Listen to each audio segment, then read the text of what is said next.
It's an ML Sports Take here, brought to you by our good friends at Stumble and Monkey Brewing Company and St. Bonaventure University's online Masters in Journalism. Get yours now at sbujournalism.com. So the Bonnies and the Bills go back-to-back tonight. It'll be 6 o'clock for Robert Morris and SBU at the RC. And then, of course, Thursday Night Football with the Bills at the Houston Texans for a kick of around, 8:15, 8:20-ish. But the Bonnies game, this Robert Morris team comes in. They won. It was a key road game at Drake. They've got this Greek forward. I think it's Nick Chikoudas is how you pronounce it. He's 15.5 points per game, 8.5 rebounds through 4 games, on average and all the rest. And they're a team that likes to get up and down. They want to, value possession, pass quick, find the shot quick. They make over 31 field goals a game. The field goal percentage is at 49%.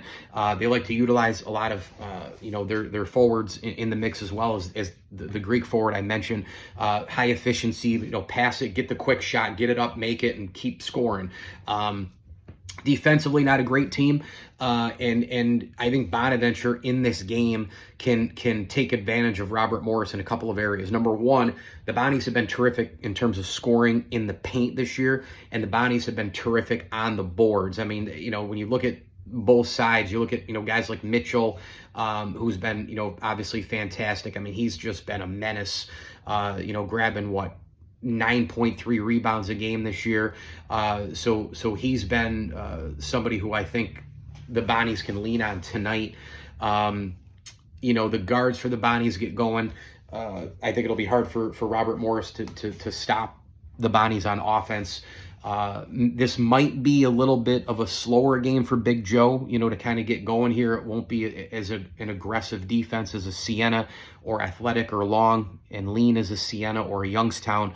Maybe Joe can kind of get a little bit more active in there and get some more minutes because I think he's going to have to speed up his footwork and all the rest for the A-10 to get more minutes, especially on the defensive end. But Bowen, and, I think obviously when you look at Buddy Simmons, the year that he's had, I think these two guys could just be on the attack offensively and overwhelm Robert Morris to the point where they're going to be guessing a lot on defense. And if they open it up, they get going. Simmons has been electric. He's been clutch. He's been offensively incredible. He makes free throws. He shoots threes. He dictates so much of the game script. I think, Simmons and Bowen are going to be really hard matchups for the Robert Morris defense. I would slash and go right to the 10. I would use the guard play, open things up elsewhere. The Bonnies, I think, will be able to get some second chance points in this game. I think they'll be able to eliminate things on the other end.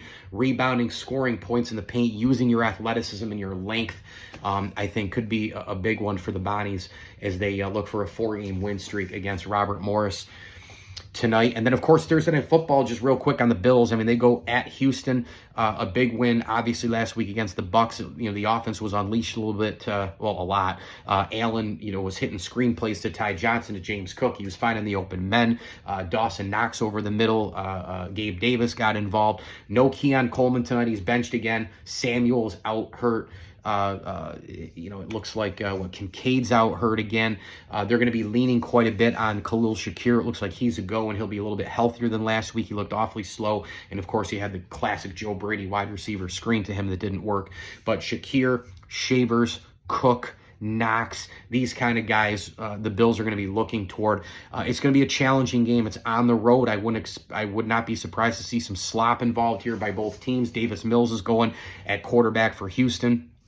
I think the two huge things for the Bills, number one is on offense. Well, two things on offense. Number one, can you get James Cook going, especially on the interior where the Texans are a little bit weaker? And then on third down, you want to be third and manageable. You need third and long stuff. It's going to create the Texans to have more of an advantage on defense. The best tandem of defensive ends for them, Danielle Hunter and Will Anderson, gives them more of a chance to rush and pop off on Josh Allen.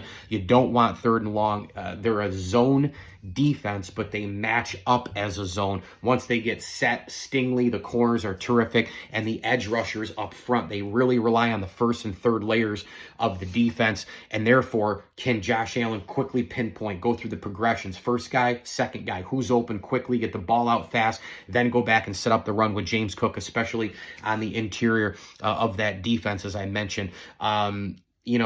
I think turnovers are going to be huge. I think a good start would be huge, and then let the defense kind of go and attack Davis Mills, of course. And Houston will probably try to run it on the Bills because they know the Bills' rush defense stinks.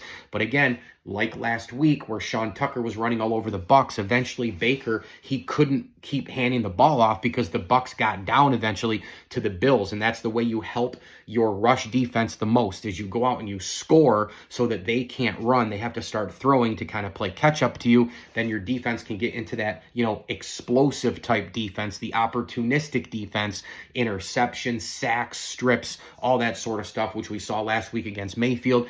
Cole Bishop had a pick. DaQuan Jones with the strip. Those are the things that you need to do if you're the Buffalo Bills. So we've got Bonnies, we've got Bills, 6 o'clock, 8:20-ish tonight. Back-to-back Yes Network, ESPN Plus for the Bonnies, and then the Amazon Prime Thursday night game with Al Michaels and Kirk Herbstreit as the Bills visit the Texans. I know there'll be a lot of bars and restaurants open. I know that the Skeller's probably going wild tonight. Olean crazy, Buffalo crazy. The suburbs are nuts. It's going to be a huge night for those who support both the Bonnies and the Buffalo Bills. ML Sports Take here, brought to you by Welch & Company Jewelers. You can shop online at the official jewelry store of the ML Sports Platter. Rings and things and more. Check out Ladies Month at welchjewelers.com. Tip of the cap thank you as well to Batavia Downs Gaming, Western OTB, Stumble and Monkey Brewing Company, and St. Bonaventure University's online Masters in Journalism. Become a Bonnie today. Sign up for the program at sbujournalism.com. And I do want to thank some select partner friends of the program who support the entire ML Sports Platter.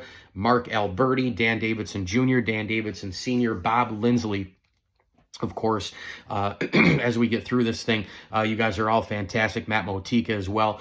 So some select partner friends there helping me out, and wanted to recognize those folks who will be tuned in tonight for both of these games. I'm pretty sure of that. Make sure you subscribe on the YouTube channel. Please like all the videos. Hit that subscribe button at ML Sports Platter. And as I always tell you, enjoy the games.